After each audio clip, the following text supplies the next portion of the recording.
तर हे जे हॅबिटॅट इतकं सुंदर आणि ज्याला आपण रंगीत कलरफुल म्हणतो हे तिथं आहे. आणि तसेच कलरफुल बर्ड आहेत. फॉर एक्झाम्पल तिथे काही फेझंट्स आहेत जे फेझंट आपल्याकडे कोंबड्यांसारखे दिसतात पण त्यांचे रंग विलक्षण आहेत. तर हे जे सगळे एका फेझंटवर पण माझी युट्यूब आहे. तर हे सगळे इतके रंगीत कलरफुल पक्षी आपल्याकडे मेनलँडमध्ये नसतात एक्सेप्ट मोर. मोराचे पुन्हा रंग वेगळे आहेत. हिमालयातला पण एक मोर वेगळा आहे, त्याचे रंग वेगळे आहेत. म्हणजे तो नाही व्हाईटिश नाहीये पण त्याचे थोडेसे इरिडिसंट ज्याला आपण चमकणारे म्हणू शकतो. तर ह्या प्रकारचं वेगवेगळं एक हे आहे कॉर्बेटमध्ये. अच्छा, कॉर्बेटमध्ये थोडंसं तुम्हाला मी इको टुरिझम बद्दल सांगतो की कॉर्बेटमध्ये जाताना प्रत्येकाला एक पिशवी घ्यायला लागते, विकत घ्यायला लागते. आणि तुमचा जो काही कचरा आहे, तुम्ही जे काही कराल, तुमचे बिस्किटाचे रॅपर झाले, पाण्याच्या बाटल्या झाल्या, त्या सगळ्या त्या पिशवीत टाकून तुम्हाला बाहेर आणायला लागतात. आणि गेटच्या बाहेर ते डिस्पोज करायला लागतात. तर ही एक जे ज्याला SWM म्हणतो, सॉलिड वेस्ट मॅनेजमेंट, हे कॉर्बेटमध्ये फार चांगलं आहे की बाबा तुमचा एकही छोटासाही कचरा त्या जंगलात नव्हे. कारण जंगल हे तुम्ही बघाल तर ते वर्जिन असतं. तिथे इतकं एफिशियंट असतं की सगळ्या गोष्टी बायोडिग्रेडेबल असतात. जी पानं पडतात, जी काही छोटी मोठी फळं पडतात, बिया पडतात, त्या सगळ्या बायोडिग्रेडेबल होऊन त्या जमिनीचा कस वाढत असतात. कॉर्बेटमध्ये आणखी एक गोष्ट आहे की फ्लॅश फ्लडिंग होतं. म्हणजे हे जे दिवस आहेत जेव्हा नैनिताल आणि ज्या सराउंडिंग हिल आहेत त्याच्यात पाऊस पडला आणि मी तुम्हाला सांगितलं की हिल्समध्ये जशी जेवढी झाडं असतात तेवढा पाऊस पडत असतो, ते सगळं पाणी जिम कॉर्बेटमध्ये वाहून येतं. आणि तुम्ही हायली न्यूट्रिशियस पण तो टॉरंट असतो. म्हणजे तुम्ही उभे आहात मैदानात कॉर्बेटच्या आणि सडनली तुम्ही बघाल की 10 मिनिटात 2 फूट पाणी झालं, एवढं असं पण तुम्हाला जाणवेल. त्यामुळे उन्हाळ्यात खूप कमी मुवमेंट हे असते. पार्क जून पर्यंत उघडं असतं. ऑक्टोबरचा जो पहिला वीक आहे तो वाईल्ड लाईफ वीक म्हणून सेलिब्रेट केला जातो. तर ते तिथून तेव्हा काय करतं स्पेशली सांगतो. हा वाईल्ड लाईफ वीक का सेलिब्रेट करतात हा प्रश्न खूप चांगला विचारला. हा जो पिरियड असतो साधारण जून ते सप्टेंबर हा प्राण्यांच्या विणीचा सब्जेक्ट पिरियड असतो. तर ह्या पिरियडमध्ये जर आपण जाऊन त्या प्राण्यांना डिस्टर्ब केलं तर त्यांची वीण कमी होईल, ज्याला रिप्रोडक्शन, आणि ती प्राण्यांची संख्या कदाचित कमी व्हायला ते आपण कारणीभूत ठरू शकतो. म्हणून तिथे अलाव नाही त्या सीझन मध्ये कुठल्याच एरियामध्ये एक्सेप्ट रिसर्चर, जे फॉरेस्टचे रिसर्चर किंवा फॉरेस्ट मॅनेज करणारे फॉरेस्टचे गार्ड आणि ऑफिसर्स जे असतात ते सोडले तर बाकी कोणालाही अलाउड नाही. कारण पण ते पक्षी प्राणी त्यांना युज टू असतात. यूज टू काही प्रमाणात असतात. आता यूज टू जेव्हा तुम्ही म्हणता ना तेव्हा माझ्या डोळ्यासमोर 2 जंगल येतात. एक आहे रणथंबोर नॅशनल पार्क, तिथले टायगर्स आणि इतर प्राणी माणसांना घाबरत नाहीत, त्यांचे आता यूज टू झालेले आहेत. आणि दुसरा आहे भरतपूर, ज्याच्यावर आपण एक एपिसोड आणखी करणार आहोत. तर भरतपूरला सुद्धा पक्षी तुमच्या समोर असतात, ते पळून जात नाहीत. ते तुम्हाला आरामात तुम्ही फोटो जोपर्यंत तुम्ही त्याला डिस्टर्ब करू शकत करत नाही तोपर्यंत. तर कॉर्बेटमध्ये थोडासा मिक्स प्रकार आहे की काही प्राणी थोडेसे बुजतात, काही बुजरे असतात, आणि काही प्राणी वाघासारखे त्याला जर भक्ष्य शोधायचं असेल तर ते तुमच्या समोरून ते भक्ष्य घेणार. कारण शेवटी त्याच्या सर्व्हायव्हलचा, त्याच्या राहण्याचा किंवा न राहण्याचा तो प्रश्न असतो. तर कमिंग बॅक, कॉर्बेटचे जे टायगर्स आहेत ते जास्त कलरफुल आहेत, ऑरेंजिश आहेत. आणि हे तुम्ही तिथे गेल्यावर तुम्हाला कळतं. कारण तुम्ही जर असे 2 फोटो पाहिलेत, आजकाल सगळे फोटो डिजिटल असतात, तर तो फोटोग्राफर त्याचा कलर कुठे ऍडजस्ट करतो, कॉन्ट्रास्ट कुठे ऍडजस्ट करतो, त्याच्यावर किती लाईट पडते, हे सगळे फॅक्टर आहेत. पण तुम्ही जेव्हा तो डोळ्यांनी पाहता, आणि तुम्हाला मी आणखी एक माझ्या मनातला मुद्दा सांगतो. ज्या लोकांनी जंगलात टायगर पाहिलाय, टायगर प्राणी संग्रहालय म्हणजे झू मध्ये पाहणं ही एक वेगळ्या ध्रुवाची गोष्ट आहे. आणि तुम्ही जेव्हा त्या टायगरला जंगलात जाऊन पाहता, त्यात तुमची विचार करायची पद्धत आणि त्या प्राण्याचा तुमच्यावर होणारा इन्फ्लुएन्स हे कदाचित तुमचा वे ऑफ थिंकिंग किंवा तुमची जी विचारसरणी याला खूप भरपूर इन्फ्लुएन्स करू शकतो. कारण टायगरचं स्ट्रगल खूप असतं. तर आपल्याला असं वाटतं की तो हिंस्र प्राणी आहे हो. आणि कुणालाही पकडून मारू शकतो, पण टायगरच्या अटॅकचा जो रेट आहे तो 1:10 किंवा काही काही वेळेला 1:20, म्हणजे 20 अटॅक केल्यानंतर त्याला एकदा भक्ष्य मिळतं. तर तुम्ही विचार करू शकता की बाबा उन्हाळा आहे, 40 डिग्री टेम्परेचर आहे आणि त्याच्यात त्या वाघाला जाऊन शिकार करायची. शिकार करा. आणि त्याचं जे भक्ष्य आहे स्पॉटेड डिअर, आपण त्याला चितळ हिंदीत म्हणतात, हा पडल्यामध्ये नंबर 1 आहे. कारण मी बघितलं अख्खं हरणांचं झुंड जेव्हा ह्या टायग्रेसनी, जे मी पारवाली म्हणून तिचं नाव आहे, तिने अटॅक केला नदीच्या पलीकडनं, तेव्हा एका सेकंदात त्या सगळ्यांना कसा सिग्नल मिळाला हे अजून मला समजलं. जवळजवळ 30 हरणांचा झुंड एकाच सेकंदात त्या गवतातून पळायला नाहीसा झाला. हा, कारण त्यांचा जे स्प्रिंट आहे आणि त्यांची जी पहिली जंप आहे ती काही फूट असते. आणि असं करा, पक्षी इंडिकेट करतात ना त्यांना आधी. नाही, पक्षी नाही, ऍक्च्युली 2-3 आवाज येतात. सगळ्यात मोठा आवाज असतो माकडांचा, कारण माकडं झाडावर बसलेले असतात आणि ते हे आयदर जंगल कॅट, टायगर, लेपर्ड, हे जे कार्निव्हरस प्राणी आहेत ह्यांना संकेत देतात. दुसरा आहे की तुम्ही ऍक्च्युली आपल्या डोळ्यांनी बघणं, आणि तिसरा म्हणजे जे आपण ऍज अ ह्युमन बिंग करतो की टायगरचे फुटप्रिंट्सचा मार्ग काढणं. तर हे 3 मार्ग आहेत ज्याच्यामुळे तुम्ही टायगर ट्रॅक करू शकता. म्हणजे ऍज अ टुरिस्ट तुम्हाला ह्या 3 दिसणार, की आयदर तुम्हाला फुटप्रिंट दिसणार, किंवा माकडांचे SOS कॉल येणार ऐकायला, किंवा तो ऍक्च्युअली दिसणार. तर हे आता चौथा आहे स्कॅट, ज्याला म्हणतो आपण, की त्याचं जे एक्सक्रीटा असतं ते सुद्धा काही गाईड्स असतात. तर काही गाईड तर इतके एक्सपर्ट आहेत की त्या स्कॅटवरनं कुठला बर्ड इथे आलेला हे सुद्धा त्यांनी आता नॉलेज घ्या. थोडक्यात आपण आता जे बघतोय बर्ड वॉचिंग किंवा वाईल्ड लाईफ, हे हळूहळू गेल्या काही वर्षात खूप ऍडव्हान्स झालेलं आहे आणि याचा फायदा सगळ्यांना झाला पाहिजे. फक्त फोटोग्राफर्सना किंवा टुरिस्टना झाला पाहिजे असं नाही, सगळ्या ह्युमन काइंडला झालं. नक्कीच, खूप छान माहिती सांगताय. आणि म्हणजे फार असं स्वतः तिथे आहोत, त्या स्पॉटला आहोत, आणि आता तर ते फार छान असं रिव्हील केली एक स्टोरी सारखी, की ती हरणं गायब झाली, एक फ्रॅक्शन ऑफ सेकंडमध्ये सगळं चित्रच बदललं. तर ते एक फार असं छान असं फेरफटका घडवलात तुम्ही. तर सागर सर, मला आता असं विचारायचं आहे की अजून कुठल्या गोष्टी ज्या फार फॅसिनेटिंग आहेत जिम कॉर्बेट विषयी, त्या थोड्याशा तुम्ही शेअर करा. जरूर जरूर. मी पूर्वी जसं सांगितलं की आपल्याला एखाद्या नॅशनल पार्कमध्ये जी झाडं आहेत ती सुद्धा कधी आपल्या अर्बन किंवा इव्हन रुरल एरियात पण बघा. कारण रुरल एरियात बऱ्याच वेळेला शेती असते, आपण जो ग्रामीण एरिया म्हणतो, ग्रामीण विभाग म्हणतो. तर कॉर्बेटमध्ये मेनली साल याची झाडं असतात. आणि कॉर्बेटमध्ये आणखी एक एरिया आहे जिथे आपली जी जांभळं असतात त्याची एक सब स्पीशीज आहे. आपली जांभळं मोठी असतात, या पर्टिक्युलर झाडाची जांभळं छोटी असतात, छोटी असतात. तर ते एक आहे. बाकी साधारण जी झाडं आहेत, कॅसिया फिस्टुला वगैरे वगैरे, आणि रेड सिल्क कॉटन, म्हणजे आपण ज्याला सेमुल हिंदीत म्हणतात, काटेसावर, ही सगळी झाडं तिथे आहेत. आणि काही काही ठिकाणी तर तुम्हाला पाण वनस्पती किंवा गवताळ प्रदेश हे सगळं बघायला मिळतं. तर ह्या सगळ्या हॅबिटॅट त्यांच्या कॉन्टेक्स्टमध्ये भरपूर रिच आहेत. कारण एक गोष्ट आहे की जिथे हत्ती, त्यानंतर हे वाईल्ड बफेलो म्हणा किंवा मोठे जे मेगा हार्बीवर जे सर्वाइव्ह होऊ शकतात, तर ह्यांना प्रत्येक दिवशी किलोनी अन्न लागतं.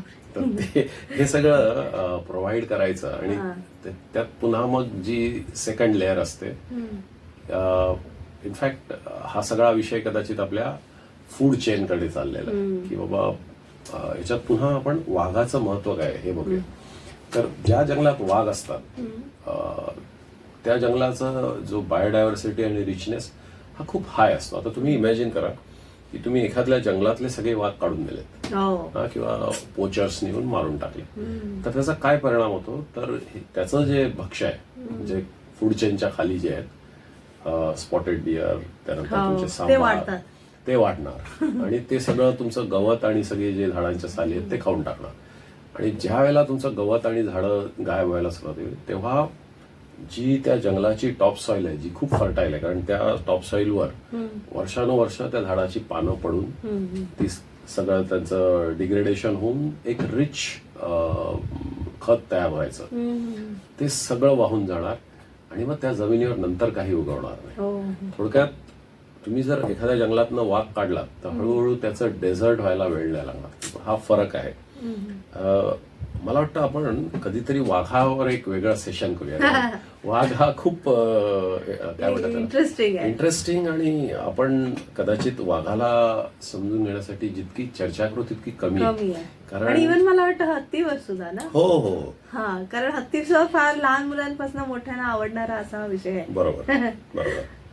तर मी आता एक कार्यक्रमाच्या शेवटी काही माझे अनुभव कॉर्बेट हे तुम्हाला प्रेझेंट करतो. ते जास्ती इंटरेस्टिंग असेल. बिलकुल. तर किंग कोब्रा म्हणून जो साप असतो हा मला वाटतं जिम कॉर्बेट नॅशनल पार्क ही एक जागा आहे की जिथे तुम्ही बघू शकता. आणि माझं सुदैव आहे की मी माझ्या फॅमिली बरोबर एकदा गेलेलो आणि साधारण आम्ही डावीकडे बघतोय काहीतरी असं हलताना दिसलं. तर मी विचार करतोय हा किती मोठा साप आहे, आणि मला वाटलं अजगर आहे म्हणून, साधारण 4 इंच एवढ्या डायमीटरचा. तर नंतर आम्हाला लक्षात आलं की हा ज्युव्हेनाईल किंग कोब्रा आहे, म्हणजे यंग कोब्रा, आणि अजून तो वाढायचा आहे. आणि मी पाहिलं तर साधारण एक 12 ते 13 फुटाचा तो साप होता. आणि त्यांनी मध्येच एकदा फणा उचलून आमच्याकडे पाहिलं. तर ती जी 5 मिनिटं होती त्यांनी पाहण्याची आणि आम्ही त्याला पाहण्याची, तर माझं जे कुटुंब बसलेलं होतं त्यांच्या कुणाच्याही तोंडातनं एक सुद्धा शब्द फुटला नाही, कारण सगळ्यांनी तो साप वाईल्ड मध्ये पहिल्यांदा पाहिला. तर हे एक जे सायटिंग आहे. आणि ह्याच्यात आणखी एका बाजूला काय होत होतं की आम्ही एप्रिलमध्ये गेलेलो, एप्रिल एंड. तर एप्रिल एंडला तुम्ही तुमच्या गाडीत होता. आम्ही सफारी जीप पण नव्हती घेतली, कारण आम्ही 1 डे ट्रिपला गेलेलो. तर त्यावेळेला हे खूप जुनी गोष्ट आहे, साधारण 2000च्या आधीची असेल. त्यावेळेला प्रायव्हेट व्हेकल्स अलाउड होता, आता कदाचित नाहीये. तर त्या जीप मध्ये आम्ही मोराचा चाललेला नाच बघत होतो आणि जवळजवळ 20 मिनिटं तो नाच चाललेला. तर आम्ही तिथे बघतोय आणि डावीकडे काहीतरी बाजूला सरक नाही, तो हळूहळू अगदी चाललेला. कारण शेवटी आमच्या एक लक्षात आलं की जर सिंह वगैरे हा जंगलाचा राजा असेल तर सापांमध्ये किंग कोब्रा हा, कारण तो किंग कोब्रा दुसरे साप त्याचं हे मुख्य भक्ष्य आहे. तर जसं आपण समुद्र गरुडाविषयी बोललो की समुद्रातले साप, मासे आणि इतर पक्षी हा सहजपणे, तसं ह्या किंग कोब्राचा आहे की त्याला काय आवडतं तर इतर साप आवडतं, म्हणून तो सापांमधला राजा आहे, म्हणून तो किंग कोब्रा असं त्याचं संयुक्तिक नाव आहे. त्यानंतर हा जो पारवाली म्हणून जो टायग्रेस आहे याचा एक खूप सुंदर अनुभव झाला की जनरली टायगर्स डेली किंवा असं 4 दिवसात एकदा वगैरे शिकार नाही करत, आठवड्याला किंवा असं 1.5 आठवड्याला एक शिकार असते. तर ही जी पार म्हणजे आम्ही जे ढिकाळा म्हणून जे तुम्हाला सेंटर पॉइंट आहे जिथे जिम कॉर्बेटचा फॉरेस्ट रेस्ट हाऊस आहे, तिथून नदीच्या पलीकडे जो एरिया त्याला पार म्हणतात, इस्पार त्या पद्धतीने. तर त्या टायग्रेसचं नाव पारवाली. आता इतर नॅशनल पार्क्स मध्ये त्यांची नावं T19, T20, T25 अशी आहेत. जिम कॉर्बेट मध्ये त्यांचं ट्रेडिशन आहे, त्यांनी त्या जॉग्राफिकल एरियाचं टायग्रेसचं नाव दिलेलं आहे. तर ह्या टायग्रेसला बहुतेक भूक लागलेली आणि ती त्या नदीच्या पात्रातनं गवतातनं हळूहळू पुढे आली.